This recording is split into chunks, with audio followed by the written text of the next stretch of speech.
Welcome to my YouTube channel. তো আজকে আমার গাড়ির থার্ড সার্ভিস।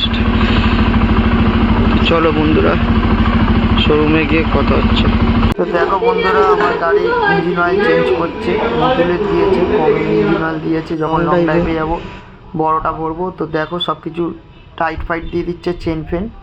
তো ফাইনালি বন্ধুরা দেখো, আমার গাড়ি ওয়াশ হয়ে চলে এসছে। ভেতরে ক্যামেরা অ্যালাউ করছিল না, দূর দিয়ে যেটুখানি ক্লিপ দিয়েছিল। তো দেখো আর একটা এনটিভিটি ব্ল্যাক কালারে। তো দেখো বন্ধুরা, সব গাড়ি ওয়াশ করে দেখো আপডেট করছে। এটা আপডেট দেখতে পাচ্ছ। আমি বাড়ি চলে এসেছি সার্ভিসে। আমার পুরো সার্ভিস মোটামুটি কমপ্লিট। 1 বছরের গাড়ির চেক করে নাও। তো শর্টে ভিডিওটা দিয়েছি, কেমন লাগলো অবশ্যই বলবেন। ইঞ্জিন অয়েল আর ইঞ্জিন ফিল্টারটা চেঞ্জ হয়েছে, কত কি পড়লো আমি বলে দেবো। তো চলো বন্ধুরা, নেক্সট ভিডিও দেখা হচ্ছে। এখনকার মতন বাই।